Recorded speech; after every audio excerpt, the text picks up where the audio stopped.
Hey y'all, welcome back to Black is She TV with your girl Jasmine Ivory. Today I'm just hopping on here to talk about an experience I had. So over the weekend, on Sunday, April 23rd, we had a reunion and a class reunion. So it was with my middle school peers. I know everybody's probably like, a middle school, but yes, so it's our second reunion that we've had with my middle school peers and classmates, because we were like this, y'all. Like when I say like this. So the first one we had was back in 2021, summertime of 2021, and then everybody had, like, a lot of people had been requesting to have another one, and they were saying, oh, it should be annual, but all of our schedules kind of conflict, and so it's very hard. I mean, we have nurses now, we have corporate individuals now, and like people be busy, people be traveling and stuff for work or just for leisure, and it's hard to get everyone together. Then majority of people are mommies now, so mommies, and they have children, or they're daddies and have children, so you know, it's kind of hard with our schedules. But anyway, so we finally had an opportunity to get together, and let me tell y'all, I'm just gonna tell on myself, because your girl kind of backtracked a lot of it. Okay, I backtracked a lot of it, and I'm only sharing this and being transparent with you all because I feel like this is the only way that people are going to see the fullness of Christ, and like the fullness of what it means to be or to have a relationship with Christ. Anyways, it does not mean that you have to be super extremely perfect. And I know I hold people accountable all the time, and that includes me. You know, I hold people accountable all the time, and that includes me holding myself accountable as well. So I'm not a hypocrite. We're not going to be a hypocrite with this thing. I'm not hypocritical at all, and that's what I want people to understand, that Christ likeness, or like following Christ, is not to be hypocritical, is not to hide or mask your truth and your realness and your situations and what's going on in your life. Is to be transparent so that others can understand that even with their imperfections, God still loves you. God still is going to show mercy upon you. He's still going to show you grace. But I will always stress this: just because he shows grace and mercy does not mean that you get to continuously spit in his face and continuously make the exact same constant mistakes. Like, that's not how it works. For me, yes, I messed up on Sunday. Like, I backtracked a lot. I indulged in too much drinking. To where I got sick as a dog. But even then, I still look at the silver lining, and I still see where God showed me grace, and God showed me forgiveness, and God showed me mercy even in that moment. And I extend grace to myself, because it's like, whoa, girl, I had to understand, like, I like to sit in my thoughts, and you can't stay there too long now. Don't stay there too long, because that's how people end up committing, you know, start with the S, ends with the L, because they sit in their thoughts and they let their thoughts eventually control them instead of them controlling their thoughts.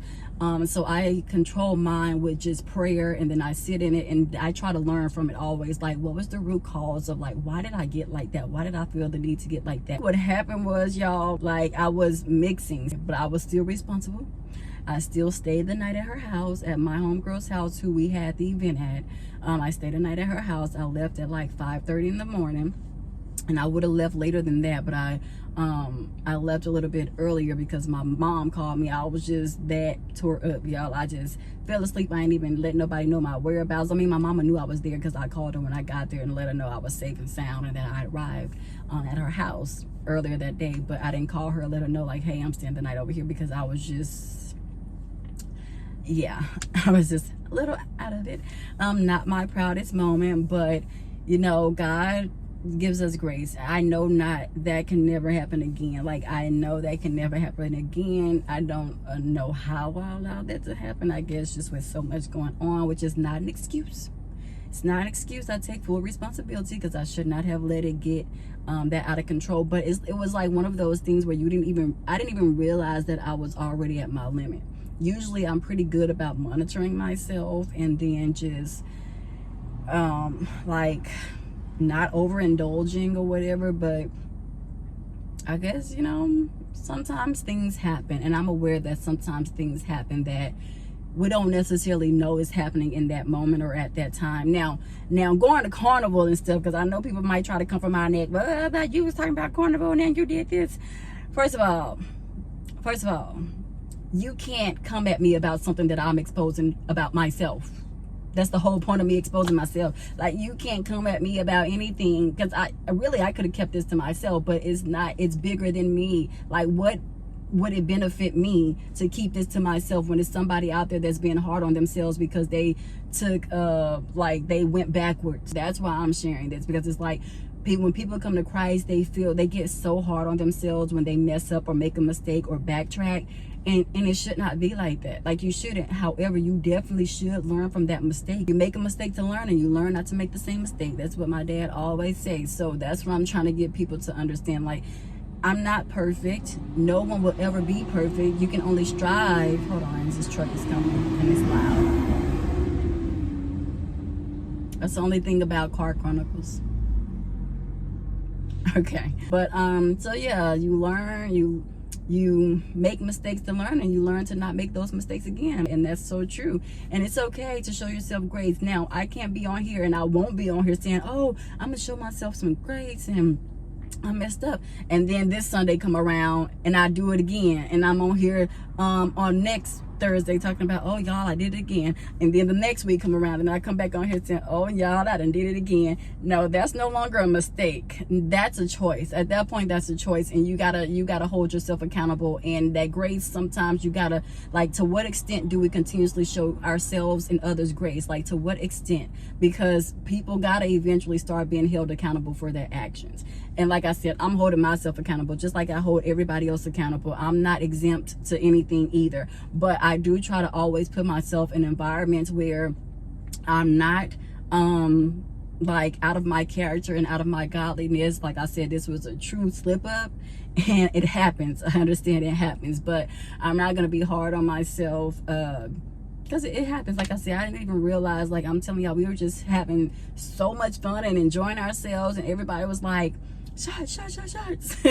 And it's just one of those things. Like I said, my homegirl gave me some Douce, and I took a shot, and then I end up switching to clear because that's all that was on the table. I'm like, nobody brought brown, because if we're gonna be fully transparent, I'm a brown girl. Like, typically I would just stick to Crown. Like, if I'm drinking anything, I stick to Crown and Sprite, or Crown and cranberry, or Crown and Coke, or Crown and something. I stay and stick with that one drink, or stick with brown all that night. The worst thing anybody can do is mix liquors, and this is something that I knew.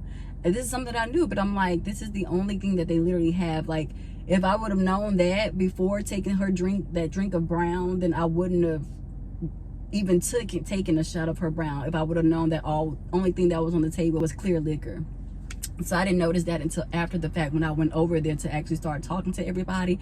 Then I'm like, oh, whose drink is this? Like, who brought this? Let me taste it. And then I was like, oh, it's clear, but maybe I'll be okay. And clear has never been my thing. Like, Patron would do you wrong every time. Like, clear is, it's not my thing. So when I do like brown, and I'm constant with brown all night, then that works for me. So I kind of messed myself up. And I don't know why I didn't process it right then and there. I think I did, but I just thought I could tolerate it or handle it, and I couldn't. Because yeah, I drink every now and then still, but like I said, usually it's just like champagne or something light. But if it's somebody's birthday, which I don't really talk to anybody for real, so I don't even go out to birthday parties anymore how I used to. But the last birthday party I went to was last year. I think, was it September or October, one of those, I believe. And they were drinking like that, and I was drinking with them, and I was fine. But I realize now that it's because it was brown. I was constant with brown all night, so I was okay. But I only drink on occasions, and like I said, if I'm drinking, I start sobering up like towards the last hour or whatever, so that I can be able to drive. And even before I drive, I just get in the car and I sit and I program my mind to know what's going on, what I'm getting ready to enter into by getting back on these streets. and how I need to be alert. I try to sober myself up and just prepare myself to drive, because you should not be drinking and driving. But if I do, I always know how to sober myself up before it's time for me to get in the car. Like, I start asking everybody, what time y'all leave and what time is it now? How long y'all plan on staying here? That way I'll know how to time accordingly, like when it's time for me to get myself together. So even when I got overly, like even when I overindulged at the house party or whatever, the reunion, I stayed the night at her house. Like I said, I didn't leave until 5:30 the next morning. But yeah, and God always be watching out. Even in the midst of that, he always be watching out, and he always be protecting me. Like, he always is just present, and I'm so thankful for that. But I don't like to disappoint him, so and I don't like to disappoint myself, because I know if I disappoint myself, then I'm disappointing him. So yeah, this is something that definitely cannot happen again. I'm gonna make sure, even if I have to bring my own little bottle or whatever, like my own little cup, and make me a mixed drink or whatever while I'm there, and just sip on that the whole time, just to make sure I stay constant with one drink, with one type of strong alcohol. Like, then that's what I'm gonna do. Because I saw my other homegirls, they're twins, and that's exactly what they did. They made their own selves they bought their own little canisters and made themselves a little drink, and they sipped on that. They wasn't really taking shots. Well, one of the twins was taking shots, but and then the other one, she was like splitting shots with me, because neither one of us really wanted to take shots. I'm fully taking responsibility and accountability for my actions, but I know for sure it won't happen again. I can tell y'all, trust me. I know that people probably like, oh girl, please, we always say that. No, I am one of them ones that when I learn from something, I ain't gonna bump my head twice. Like, this was a no-go. Like I said, I ain't been like this since 2019. We are now in 2023, so it was a little mess up. It was a mistake, but like I mentioned, I'm gonna show myself some grace, and that's gonna be that. And yeah, know how to forgive yourselves, ask God to forgive y'all. And then also, let me tell y'all, bro, this is how amazing God is. So how about, well, one, he made sure everybody was gone, because this could have been a bigger issue than it is right now. Like, the few people that were left at the party that saw me like that, I'm thankful it was those people, because I know they're not going to like use it as blackmail. And if they do, you know, I'm hoping that nobody use it as blackmail. I mean, you can't blackmail somebody that's exposing themselves. Like, if they took pictures, I don't have any recollection of it, but if they did, then shame on them if they post it. But I can't control what people do, nor can I worry about what they're gonna do, or if anything was taken. But I don't think anything was, to my knowledge. But if so, what can I do, child? At least I was cute. I'm sure I was cute, but but I know I was cute. But yeah, so can't control that factor of it. But yeah, so the few people that were there, I would only hope and be optimistic that they won't use it. But yeah, everybody else had left, and I'm so glad it happened that way. Like, extremely glad it had happened that way. And then not only that, the major thing why I'm like, God is just so good, because how about my ex-boyfriend from 5th grade? He showed up at the last minute, like literally everybody had left, and he comes in, he's like, oh, I thought this party was all night, because it was supposed to be from 3 p.m. to 12 a.m. but because people had to go to work, because again, the reunion was on Sunday and the next day was Monday. So yeah, basically everybody was joking around and stuff, because you're like, boy, you dated everybody. Like, you dated me in 5th grade, her, and because the school we went to started from kindergarten all the way through 8th grade. So that's how you can also see why we're so close, because a lot of us went to the same school from kindergarten all the way through 8, and then majority of them went from K through 8, and then went to the same high school that I was telling y'all about in the previous video, Lamar High School. So they all went from there, from K to 8, and then straight to Lamar as a whole group, a whole collective, straight to Lamar High School together as well. So we was all like this, y'all.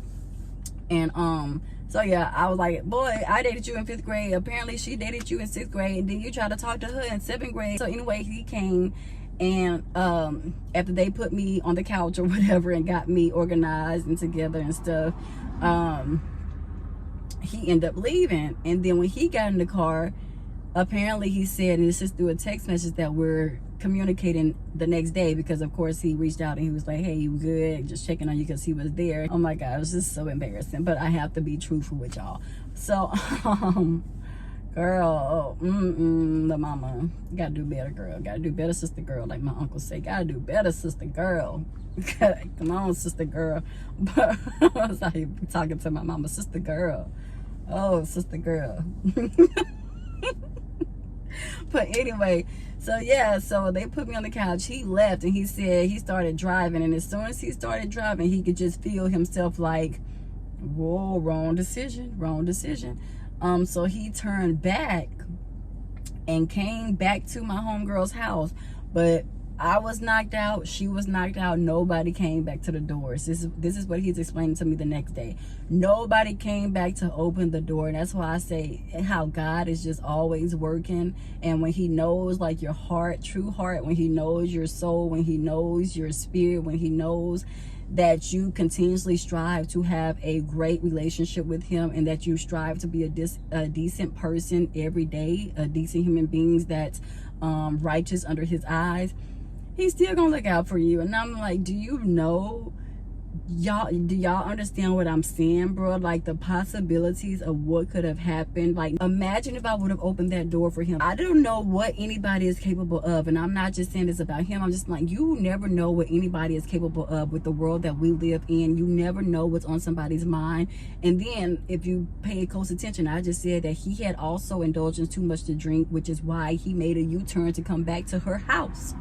But nobody opened the door. So I just thank God, like, bro, if I imagine if she would have opened the door, or I would have opened the door, and he would have got on that couch, not in his right mind, I'm not in my right mind, anything could have happened, bro. Anything could have happened, and God spared me in that aspect. Like, bro, that boy really texted me. It was like, just make sure you're okay. Then I said, yeah, I'm okay. Are you okay? Blah, blah. He's like, man, I'm not gonna even lie. I'm fighting back, trying to throw up, because I think everybody had a little bit too much, except they just left earlier than we did. But I did stay. Once again, I stayed and slept until 5:30 in the morning, slept it off. And to be honest, I still didn't regroup until like Wednesday, until like yesterday. Like, that's how bad it was. Like, Monday was torture. It's like God was like, I'm gonna let you sit in this. It was torture.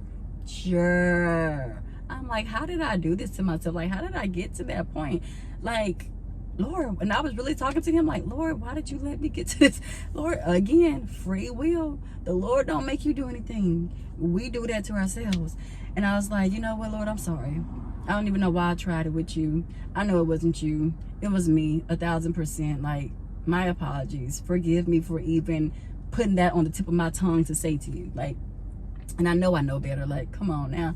But, you know, it's easy to play the blame game. So I was like, Lord, it was you, not me. But I knew it was me for a fact. Surely it was me. But I just came on here to share that with y'all, because I'm like, bro, he spared me even in that moment. Like, even in that moment, because like I said, I'm so, like, when I feel like I know you, and I know like we've been associates for years and stuff, I would have probably opened the door for him and set myself up on accident. Like, I probably would have opened the door for him, but it was not meant for me to hear him knock or ring her doorbell. It was not meant for her to hear him knock and ring her doorbell, because we probably both would have answered the door and let him stay, and that would have just been, I feel like all hell would have broke loose, and something that wasn't supposed to happen would have happened, and it may not have been a good thing. Like, it probably would have ruined all of our relationships. It probably would have ruined us as individuals.